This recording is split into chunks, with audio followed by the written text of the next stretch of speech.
तो ऐसे अम्मा बप्पा हमारे महादेव वहां सजाया, श्रृंगार किया और राधावर के हाथ दे दिया।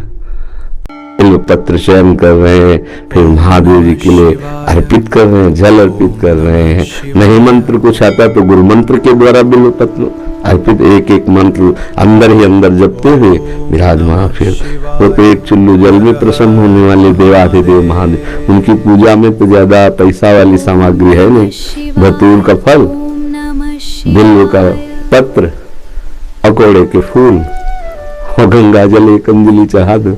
जो कोई स्वीकार नहीं करता है वो महादेव स्वीकार करके वो पद दे देते हैं जो दुर्लभ है। बड़े कृपालु हैं, आशुतोष हैं और ढरदानी हैं, करुणा समुद्र हैं। तो उनकी आराधना से ज्ञान, भक्ति, वैराग्य जो चाहे, ऐश्वर्य जो चाहे सब प्रदान कर देते हैं। और परम महान वैष्णवाचार्य भी है, समस्त वैष्णवों के गुरु हैं, ज्ञानियों के भी गुरु हैं और भक्तों के भी गुरु हैं भगवान शंकर, परम वैष्णवाचार्य हैं। कोई भगवान शंकर की निंदा करे सोचे हरि से प्रेम कर लेंगे, कभी नहीं। और कोई हरि की निंदा करे सोचे भगवान शंकर से प्रेम कर लेंगे, कभी नहीं। परस्पर बड़ा अनुराग है हरि हर का। जो हरि का भक्त होगा वो हर का भक्त होगा, जो हर का भक्त होगा वो हरि का आदर करेगा। क्योंकि इष्ट प्रियता, इष्ट को क्या प्रिय है? देखो गंगा जल माथे पे धारण किए, हरि का चरणामृत है, और हरि को देखो रामेश्वर की स्थापना करके वो आराधना कर रहे हैं परस्पर। तो ऐसे भक्त उपासक को चाहिए वैष्णवों को नमन करे, क्योंकि हरि भक्त है और इनके नमन करने से हर प्रसन्न होंगे। और महादेव जी को, महादेव जी के जनों को नमस्कार करे, इनके प्रसन्न होने से हमारे हरि प्रसन्न हो जाएंगे। भगवान श्री राम अयोध्या वासियों को बैठाल कर एक बार कहा कि ये मैं राजा के रूप में आदेश नहीं कर रहा हूँ, बड़ी प्रियता से कह रहा हूँ, सबसे हाथ जोड़ के कह रहा हूँ। और एक गुपुत मत सबहि कहो कर जोरी, शंकर भजन बिना नर भगति न पावे मोरी। अयोध्या वासियों से कहा मैं हाथ जोड़कर सबसे कहता हूँ, राजा रूप में हाथ जोड़ने की तो जरूरत है नहीं, ये मैं आदेश नहीं कर रहा हूँ, ये विनय कर रहा हूँ। यदि कोई मेरी प्रीति चाहता है, भक्ति चाहता है, तो भगवान शंकर की कृपा आवश्यक है। बिना भगवान शंकर की कृपा के कोई मेरी विशुद्ध भक्ति नहीं प्राप्त कर सकता। और एक गुप्त मत, गुप्त मत सबई कहो कर जोरी, शंकर भजन बिना नर भगति न पावे। और शिवद्रोही ममदास कहावा, सो नर मोह सपने उन्हें भावा। ये तो भगवान श्री हरि की करुणा कृपा देखिए, और उधर महादेव जी की। कागभूषुंड जी अनन्य थे भगवान शंकर के, पर वो हरि की अवहेलना कर देते थे, हरि की निंदा, हरि भक्तों से द्वेष कर लेते। तो भगवान शंकर ने ही साप दे दिया। मंदिर में बैठे थे, गुरुदेव पधारे, क्योंकि गुरुदेव सदैव उपदेश हरिहर का समान रूप से करते थे, ये उनको जमता नहीं था। वो गुरुदेव से द्रोह करने लगे। गुरुदेव आए तो उठकर प्रणाम नहीं किया। भगवान शंकर को असहनीय हो गया, तू हमारे धर्म की मर्यादा का नाश करता है, और मेरे मंत्र दाता तेरे गुरुदेव उन्हीं का अपमान कर रहा है। जा शास्त्रवार अजगर की योनि को प्राप्त हो, पापी तो अजगर जैसा बैठा रहा, जा। तो गुरुदेव बड़े कृपाल, उन्होंने फिर नमामि समीसान निर्वाण रूपम, ये स्तुति की का प्रभु अज्ञानी है। दो कैसे गुरुदेव माता की तरह दो, या ज्ञानी, इस पर दया कर दो, तो रास्ता तो मिथ्या नहीं होगा। और जन्मते मरते जो दूसरे दुख होता है वो नहीं व्यापेगा, और जल्दी जल्दी इसका शरीर छूट जाएगा, और ऐसा होगा अजगर योनि को प्राप्त होगा। ये अगर कोई भगवान हरि की अवहेलना करके महादेव का आनंद बनना चाहता है तो कदापि नहीं, और कोई महादेव की अवहेलना करके हरि प्रेम चाहता है तो कदापि नहीं।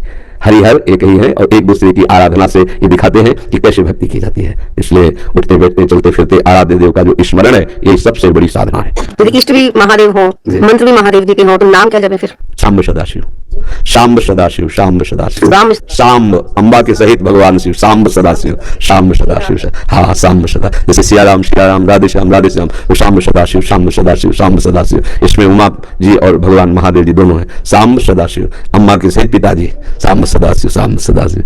वो हमारे बाप है, वो हमारी अम्मा है ना, जगत माता और जगत पिता वही है।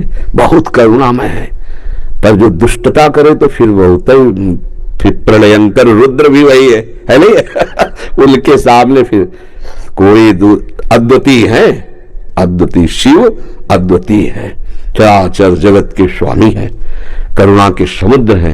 पर दंडता करे और हेलना करे तो फिर रुद्र है, फिर बड़े भयंकर भी है। इनको इनकी सेवा पूरी सृष्टि की जो है उल्लय सेवा है।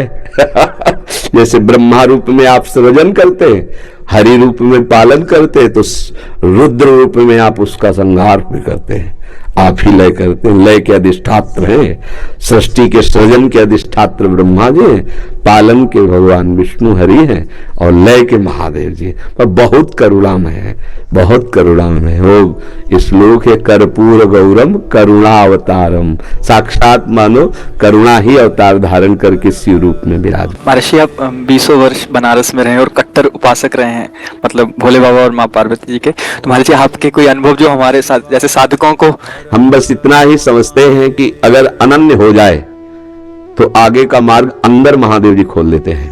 वो ज्ञान समुद्र है, बस साधक को चाहिए कि इष्ट के अनन्य हो जाए। हम कभी नहीं जानते थे वृंदावन, कभी ये सब ऐसे स्फुरित हुआ कैसा होगा वृंदावन। काशी में तुलसी घाट में बैठे हैं, बहुत बड़ा पीपल का वृक्ष है उसी के, अब ध्यान हमारा अलग है, एकदम स्फुरित होता है कैसा होगा वृंदावन, पहला स्फुरन ये कैसे हो रहा है। फिर मन में लाश की जागृति कराई गई, फिर वृंदावन भेजे गए, अपने को जब हवाले कर दिया महादेव जी के। अब वो कहाँ ट्रांसफर करते हैं, कैसे पहुंचाते हैं, ये हमने देखा है, किया नहीं है। हम तो उनके आश्रयवर्ती में थे, उन्होंने ही किया। उपासक को चाहिए आराध्य देव का अनन्य होकर उनकी उपासना में अपने जीवन को बेच दे, बिका हुआ जीवन, फिर जो रंग आता है वो बहुत जोर का रंग होता है। अपना महत्व, अपना अस्तित्व महादेव जी के हाथ में दे दे, फिर वो चलाते हैं, वो संभालते हैं। एक भी व्यक्ति अन्य न हो, अनन्य भाव से आराध्य देव का चिंतन होने लगे तो चमत्कार प्रकट हो जाएगा, जीवन दिव्य हो जाएगा। मैं लगा रहे, अभी तो वृत्ति गई हट गई, फिर आई फिर हट गई, ऐसे हो रहा है। वृत्ति ऐसी हो जाए जैसे दीवार घड़ी से लगा ले तो सेकेंड मिनट की सब स्विच ठप हो गई ना, ऐसे ठप हो जाए मन, वृत्तियां, भगवदाकार, फिर कुछ शेष नहीं रह जाता, सब जागृत हो जाता है। तो अपने आराध्य देव के अनन्य होकर नाम जप करे, उनके अधीन रहे, वो सब ठीक कर देते हैं। तो महादेव का मंत्र जपते जपते राधा रानी तक का मंत्र कैसे करने लगे फिर आप? वही है, वही हमको भेजे, बताए ना, जैसे लड़की को पढ़ा लिखा के सुंदर सजा के वर के हाथ में दे दिया जाता है और वर अपने देश ले आता है। तो ऐसे अम्मा बप्पा हमारे महादेव वहां सजाया, श्रृंगार किया और राधावर के हाथ दे दिया। अब ये है कि सब कुछ सजाया महादेव जी ने और स्वीकार किया राधा वल्लभ लाल ने, राधावर ने, अब उनकी हो गई। मैं चाहती भी हूँ राधा राधा जपना, लेकिन फिर महादेव तक पहुंच जाते। तो अपनी चाह से थोड़ी होता है। अब पाणी ग्रहण नहीं हुआ अभी, इसीलिए है जिस दिन से महादेव जी ने पाणी ग्रहण को हाथ पे हाथ धर के दे दिया उन्होंने, उस दिन से एक चुल्लू जल ऐसे कभी नहीं। क्यों? क्योंकि उन्हीं का आदेश है, जहां लगा दिया अनन्य। अब अतः दिन अटैची लेके अपने पति को छोड़कर अगर मायके में लड़की खड़ी रहे तो क्या कहेगा पिता, यार काहे को नाक कटवा रहे हो। जब एक भाग तो पति के साथ आओ, अगर वाला है उसकी अनुमति से आओ, तेरे दिन थोड़ी भागना है। अब हमको महादेव जी ने दे दिया राधावर को, तो बस रसना कटो जो अन्न रटो, निरख अन्न फुटो नयन, श्रवण फुटो जो अन्न सुनो, बिन राधा जस बैन। अब तो राधा राधा राधा राधा राधा राधा, तो जानते हो हफ्ता नहीं बीतता महादेव जी का प्रसाद आता रहता है, रुद्राक्ष, बिल्व पत्र, चरणामृत, काशी से आता है। और आप हमारे कमरे में देखेंगे तो आधा कमरा रुद्राक्ष से भरा हुआ है, ऐसे बड़े बड़े टंगे, उनमें बड़े इतने इतने माला हो गए रुद्राक्ष के, क्योंकि आते ही रहते काशी से। तो बेटी को जैसे भेंट पहुंचती रहती है मायके से, वैसे आते रहती है। उनका प्यार आता रहता है। तो ये अंदर की बात है, आपने ऐसे पूछा तो इसलिए बता दिया। हाँ, अब यहाँ राधावर का अधिकार है। सजाया उन्होंने, संवारा उन्होंने, बड़ा उन्होंने किया, पर पाणी ग्रहण कर दिया, दे दिया। अब हमारा कर्तव्य होता है कि जहां हमारे स्वामी ने समर्पित किया है मन वचन कर्म से, तो इससे वो भी प्रसन्न, और ये तो हमारे है वो ही गए। बस ये बात है, हमारा परिचय नहीं है यहाँ, यहाँ उन्होंने अर्पित किया है और उन्हीं के नाते से वो हमें प्यार कर रहे हैं, वो हमें स्वीकार कर रहे हैं। हम इनके योग्य थोड़ी जिनके पास है, नहीं, ये महादेव जी के नाते से हमें स्वीकार कर रहे हैं। बड़ी जगह से समर्पण हुआ ना, इसलिए हमारी सामर्थ्य कहाँ कि हम किशोरी जी से प्यार कर सकते, लाल जी से प्यार कर सकते। ये तो महादेव जी के संबंध से वो रीझ गए, संबंध से रीझते और स्वीकार कर लिया। बस ये पारस मणि छू गई तो जंगहा लोहा स्वर्ण बन गया। श्री प्रेमानंद महाराज की प्रेरणा से सावन मास में शिव शंकर की आराधना और भक्ति से संबंधित वीडियो अगर आप सबको अच्छी लगे तो कृपया इस चैनल को लाइक, सब्सक्राइब एवं शेयर करें। कमेंट में भक्तगण बताएं कि किस प्रकार श्रावण मास में भोले शंकर की आराधना करते हैं। जय शिव शंभू, जय महाकाल।